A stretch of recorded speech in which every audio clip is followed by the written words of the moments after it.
838, Big 550 KTRS. Every Monday, we check in with the nonpartisan free market think tank known as the Show Me Institute. I'm doing that now for a long time. Graham Renz checks in, policy researcher. Good morning, Graham. Morning, McGraw. All right, let's talk about the city's plan. While a lot of attention is being pointed towards the MLS stadium, we also know that the Dome and the Convention Center is going to come calling. We know that the Scott Trade Center is going to be calling. As a policy researcher for the Show Me Institute, what do you think when you hear this? So it sounds like our policymakers are continuing to spend their way into prosperity here. Everybody's thinking about the soccer stadium right now, but the Convention Center is looking for a $350 million upgrade. They're claiming that it's necessary for businesses downtown.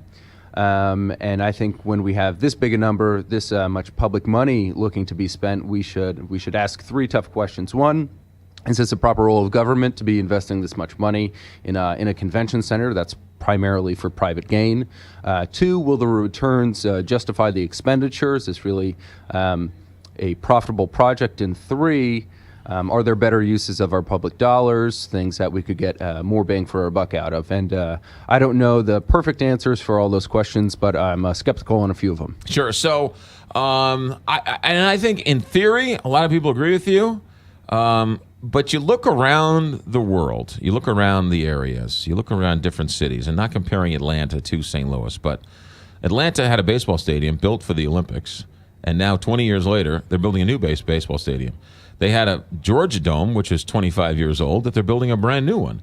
And so why? Because Justin Bieber needs a different light show, because Taylor Swift wants this, right? Because St. Louis wants an MLS team to sort of help with the cultural fabric of the community.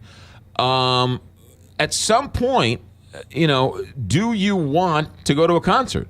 Do you want to go to a sporting event? Do you want to do some of these other things that other people do in the community? And so somewhere along the line, somebody's going to have to pay for some venue so that somebody can go watch something. Yeah, absolutely. And I think you're right. But I think the question is, especially with the convention center here in town, is that do we need a huge, massive $350 million renovation to our huge, massive convention center to host conventions, to have groups come here to have their meetings? And the answer is no. Over the past 3 years, there's been an average of about 10 conventions with more than 10,000 attendees. So, and the overwhelming majority of these conventions that come to St. Louis are under 2,000 attendees. Right. So the majority of all this business is not these big, huge events that we need a big, huge venue for. The private market, for the most part, will take care of it. We have convention centers throughout the region. We have plenty of hotels. So it's a different question if we want to go there. It's a great debate publicly about conventions. We're not going to get the auto dealers of America to come to St. Louis. We might get the woodworking show from Effingham, Illinois, to come in. 2,000 people strong, 1,000 people strong, 500 people strong. So the big ones, they're going to go to New Orleans, they're going to go to San Diego, they're going to go to Vegas. So regional, smaller ones, what does that equate to in terms of the size of the convention? They'll tell you now that the Rams are gone, we can now go for the bigger ones because now we know 2 and 3 years out, the weekends that will be available. That's why with this MLS stadium, ultimately, I think it should be, things like this should be a vote of the people, because the people should ultimately decide, yeah, I understand tax dollars being what it is, but I really want a soccer stadium. I want a place to go to sort of enjoy some of the cultural events. Yeah, right. And ultimately, it will be a decision of voters here in the city. But I think, if these policies work, right, and their pitch is ways to grow the economy, right? Not as, this convention center isn't for St. Louisans to go enjoy, big events at, right.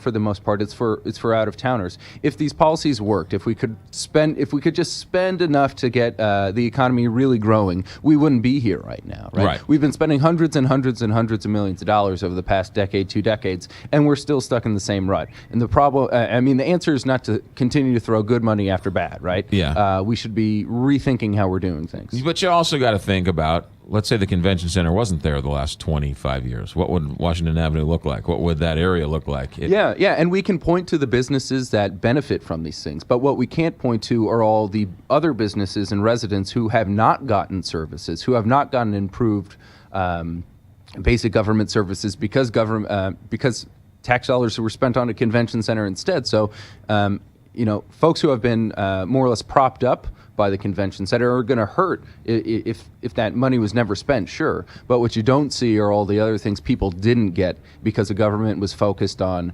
picking the winners on Washington Ave or wherever, right? And not on everybody else. Yeah, but look at the is it the museum tax district that supports the Botanical Gardens, the History Museum, the zoo, and a couple others, right? I mean, people love their zoo, and there's a tax on it. And so, okay, great. You want a zoo. Someone's got to pay for it. So ultimately, in things like this, to how you want to live your life, somebody should be able to vote and say, you know what, I understand it, but I want an MLS team. Let me vote on it. And if a vote up or down, and then sort of go from there. That's why I think they can't vote on everything. But big things like this, make your argument and let the people decide.